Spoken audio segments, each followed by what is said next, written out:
Salut à tous, c'est Julien, je vous souhaite la bienvenue dans cette nouvelle vidéo. Et aujourd'hui, j'ai décidé de déterrer un ancien sujet, mais remis au goût du jour, à savoir quelles sont les différences qui existent entre les deux statuts qu'on peut faire en tant que loueur meublé, donc à savoir le loueur en meublé non professionnel, le LMNP, et le loueur en meublé professionnel, donc le LMP. Allez, c'est parti!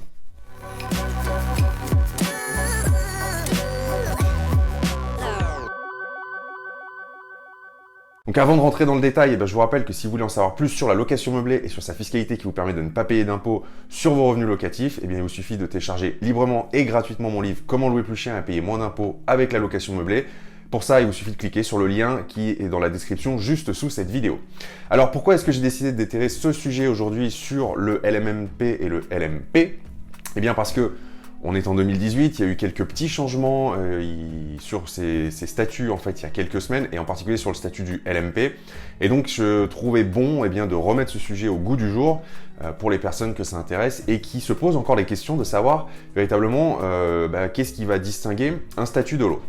Alors déjà, ce qu'il faut bien comprendre, c'est que le statut du meublé, en fait le loueur en meublé, quand vous investissez en meublé en tant que personne physique, eh bien vous êtes par défaut sous le statut du LMNP, donc du loueur en meublé non professionnel. Ça veut dire que quand vous allez démarrer une activité de location meublée, vous allez vous faire connaître du greffe du tribunal de commerce de l'endroit où vous faites de la location meublée. Donc si vous faites de la location meublée à Marseille, c'est greffe du tribunal de commerce de Marseille. Si vous faites de la location meublée à Brest, c'est au greffe du tribunal de commerce de Brest, etc., etc. Et donc, une fois que vous serez fait connaître des greffes du tribunal de commerce, eh bien, vous allez recevoir un numéro de SIRET et donc vous allez être identifié en tant que loueur en meublé non professionnel. C'est-à-dire que vous allez être une personne physique qui va faire une exploitation de location meublée.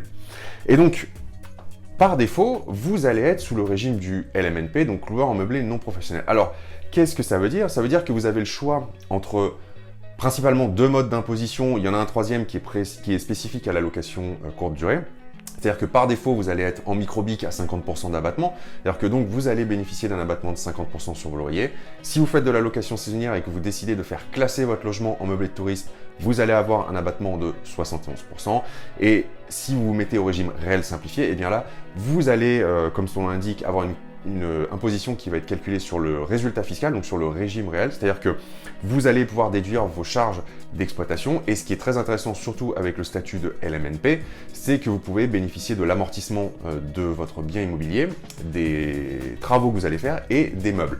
Donc les durées d'amortissement sont variables selon les composantes, parce que le bâti ça se fait en général entre 25 et 30 ans, les travaux c'est sur une durée d'environ 10 ans en moyenne et les meubles en général ça se fait sur 5 ans. Donc ça veut dire que vous allez avoir une perte de valeur fictive de ces éléments chaque année que vous allez pouvoir déduire de vos revenus locatifs, ce qui va diminuer votre base d'imposition. Et si vous faites correctement les choses, eh bien cette base d'imposition elle doit même être négative.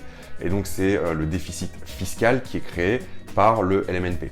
Alors la grosse différence, le gros avantage plutôt du LMNP, c'est que vous cumulez, j'ai envie de vous dire, un peu les avantages de la société et des particuliers. Parce que le fait d'avoir des amortissements comptables chaque année, ça c'est plutôt quelque chose qu'on retrouve en général dans les sociétés.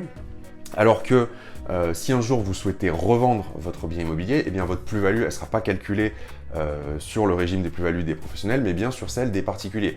Donc ça veut dire que si vous avez acheté un bien immobilier à 100 000 €, que vous avez amorti 50 000 € sur 10 ans peut-être, et que vous le revendez 120 000 €, eh bien votre plus-value, elle sera calculée par rapport à votre prix d'achat qui était de 100 000 €. Donc en fait, votre plus-value, elle sera de 20 000 officiellement.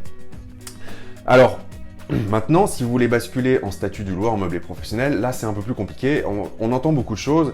Alors ce qu'il faut savoir, c'est que jusqu'à il n'y a pas longtemps, il y avait 3 conditions à remplir pour être loueur en meublé professionnel et il fallait que ces 3 conditions soient remplies de façon simultanée.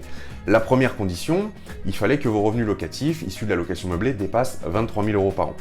La deuxième condition, il fallait que vous soyez inscrit au tribunal de commerce, donc vous soyez inscrit au RCS. Et la troisième condition, il fallait que les revenus que vous alliez tirer de la location meublée soient plus importants que l'ensemble de tous les autres revenus de votre foyer fiscal. Et en fait, les choses ont changé en début d'année. Il y a maintenant plus que 2 conditions, c'est-à-dire que la condition d'inscription au RCS, donc au registre du commerce et des sociétés, a disparu.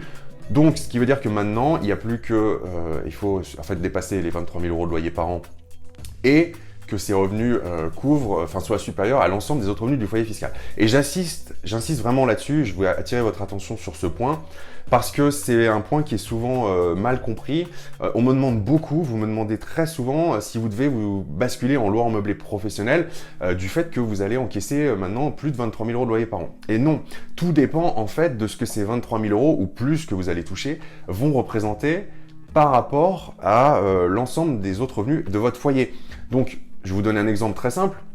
Si vous gagnez 30 000 € avec votre location meublée, mais que par exemple vous êtes célibataire, vous vivez seul et vous avez à côté de ça 25 000 € de revenus salariés. Alors là, oui, vous allez basculer en meublé professionnel parce que vos revenus issus de la location meublée, ils sont plus importants que les autres revenus que vous touchez à côté. Donc ça devient votre activité principale, donc vous êtes un professionnel. Maintenant, on va prendre exactement les mêmes revenus locatifs, 30 000 €, mais admettons que vous soyez un couple et qu'à vous deux, vous gagnez 50 000 € par an.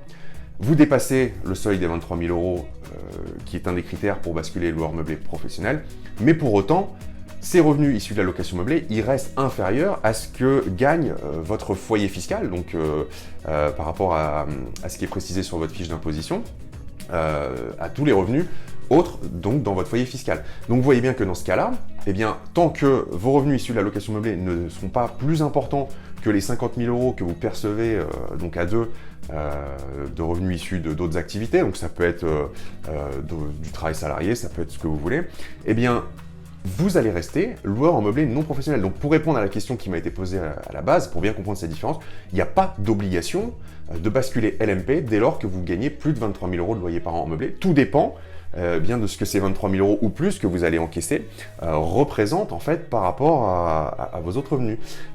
On m'a demandé il n'y a pas si longtemps, on m'a dit que moi je devais forcément être déclaré loueur en meublé professionnel parce que j'ai quand même plusieurs milliers d'euros issus de la location meublée tous les mois, mais non, tout simplement parce que déjà j'ai d'autres revenus à titre personnel à côté qui sont pas, parce que je fais un petit peu de foncier, de location nue et traditionnelle, et puis j'ai d'autres revenus d'autres activités que l'immobilier, mais c'est surtout qu'au-delà de ça, je suis pas tout seul dans mon foyer fiscal, et donc les revenus issus de la location meublée sont malgré tout inférieurs à l'ensemble des autres revenus du foyer. Et donc c'est pour cette raison que je suis toujours loueur en meublé non professionnel. Alors, le statut du meublé est en train d'être remis en question, enfin en tout cas le LMNP, parce que vous l'aurez compris, je pense en regardant cette vidéo, c'est un statut qui est très avantageux, ça reste une niche fiscale exceptionnelle. Bon, maintenant, ça fait des années qu'on parle de le remettre en cause. Très sincèrement, bon, ça bouge un petit peu, mais voilà, ça reste encore relativement soft. Alors dans les nouveautés récentes, c'est vrai que je vous ai parlé la semaine dernière du fait de payer les cotisations sociales, mais ça c'est uniquement pour la location saisonnière. Il y a un moment, il va falloir quand même que les choses changent un petit peu, parce que vous comprendrez que dès lors qu'on demande à un loueur meublé non professionnel de s'acquitter de cotisations sociales qui sont plutôt réservées à un statut professionnel habituellement, il y a un moment où les choses vont forcément coincer. Enfin bref.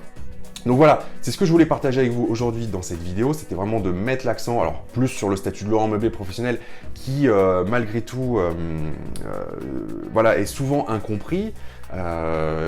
J'ai même eu des cas de figure de personnes qui m'ont demandé, voilà, qui voulaient se priver de revenus meublés au-delà de 23 000 € par peur de basculer en LMP. Alors il y a une grosse différence aussi dont j'ai pas parlé, qui me revient à l'instant, c'est qu'en loueur meublé non professionnel, vous ne récupérez pas la TVA, hein, en fait vous facturez des loyers hors taxe, alors qu'en loueur meublé professionnel, comme vous êtes un professionnel, eh bien vous récupérez la TVA, vous facturez la TVA. Et l'autre grosse différence, je pense que vous l'aurez compris aussi, c'est qu'en loueur meublé professionnel, eh bien vous bénéficiez du même système d'abattement, enfin du même système d'amortissement pardon, tous les ans, sur les différents composants de votre investissement. Par contre, la grosse différence, c'est que le jour où vous voulez revendre, eh bien, vous êtes soumis, ces amortissements comptables sont déduits de votre prix d'acquisition. Donc, en fait, la plus-value, elle est calculée eh bien, par rapport en intégrant les amortissements.